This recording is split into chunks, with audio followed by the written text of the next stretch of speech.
So ఆ రూల్ని triple R ఎప్పుడైతే బయటికి తీసుకొచ్చారో అసెంబ్లీకి జగన్తో సహా మిగిలిన 10 మంది సభ్యులు కూడా అటెండ్ అయిన పరిస్థితి. వాస్తవంగా ఇంకొక రూల్ ఉంది దీనిలో. నిన్న గవర్నర్ ప్రసంగానికి హాజరైతే అది డే కౌంట్ అవ్వదంట. మరి చూడాలి ఈ బడ్జెట్ సెషన్లో జగన్మోహన్ రెడ్డి మళ్ళీ వస్తారా లేదా అని చెప్పేసి. అసలు జగన్మోహన్ రెడ్డికి ఎందుకు వైసీపీకి ఎందుకు ప్రతిపక్ష హోదా ఇవ్వడం లేదు అని చెప్పి అడిగితే కూటమి నేతలు చెప్తూ ఉన్నారు. ఒక రూల్ ఉంటుంది కదా, ఆ రూల్ని అందరూ ఫాలో అవ్వాలి కదా అని చెప్పి. కానీ చాలా రాష్ట్రాల్లో మనం గమనిస్తే ఇవ్వాలి అనుకుంటే కనుక ప్రభుత్వం ఇవ్వచ్చు, అధికారంలో ఉన్న ప్రభుత్వం. అది స్పీకర్ పరిధిలో ఉన్న అంశం. స్పీకర్ అంటే ఖచ్చితంగా అంటే అయ్యన పాత్రుడు గారు ఇవ్వాలంటే ఖచ్చితంగా చంద్రబాబు నాయుడు గారు చెప్పాలి కదా. మరి ఎందుకో ఇవ్వడం లేదు. ఎందుకు ఇవ్వడం లేదు అంటే అది ఒక రూల్ ఉంది. జగన్మోహన్ రెడ్డి గారు జర్మనీ వెళ్తే అక్కడ అది వర్తిస్తుందేమో కానీ ఇక్కడ వర్తించదు అని చెప్పి నిన్న పవన్ కళ్యాణ్ గారు కూడా ఏదో లాజిక్ చెప్పి ప్రయత్నం చేశారు. ఒకసారి పవన్ కళ్యాణ్ బయట ప్లే చేయండి. ఎవరికైనా ఉంటే వాళ్ళకి హోదా ఇస్తారు, అంతేగాని గతంలో వాళ్ళు ప్రభుత్వం ఫామ్ చేస్తారు. వాళ్ళకంటే నెక్స్ట్ స్టేజ్ ఎవరికైనా ఉంటే వాళ్ళకి ప్రతిపక్ష హోదా ఇస్తారు. అంతేగాని గతంలో మేము ప్రభుత్వాన్ని పరిపాలించాం కాబట్టి మా ప్రతిపక్ష హోదా ఎవరికి ఇవ్వరు. కనీసం జనసేన కంటే కూడా ఒక సీట్ ఎక్కువ ఇచ్చినా కానీ వాళ్ళకి ప్రతిపక్ష హోదా దక్కేది. ఫస్ట్ అప్పుడు ఏం చేయాలంటే సార్, అప్పుడు జర్మనీకి వెళ్ళిపోవాలండి. ఇప్పుడు జర్మనీలో ఏంటంటేనండి, నేను జర్మనీ రిజల్ట్స్ కూడా ఇది వచ్చినాయి, చూస్తా ఉన్నాను ఎలక్షన్స్లో. 25% వచ్చిన హైయెస్ట్ పర్సంటేజ్ ఆఫ్ వచ్చిన ఓటుకి ఇన్ని ఎంపీస్, ఇంత అసెంబ్లీ స్థానాలు ఉంటాయి వాళ్ళకి. 5% మించి తక్కువ వస్తే 5% ఓట్లు మిగతా వాళ్ళు పంచుకుంటారు.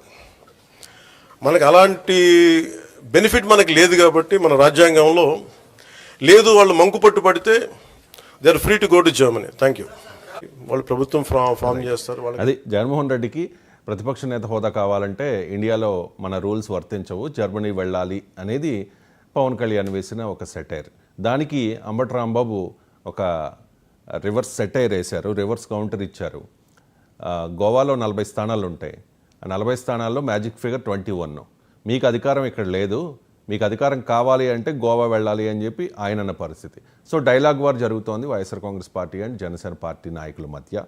అండ్ వైసీపీ నేతలు చెప్తూ ఉన్నారు, మేము నెంబర్ తక్కువైనా కూడా మాకు హోదా ఇస్తే అసెంబ్లీలో గట్టిగా మా వాదన వినిపిస్తాం, ప్రజల పక్షాన్ని నిలబడతాం.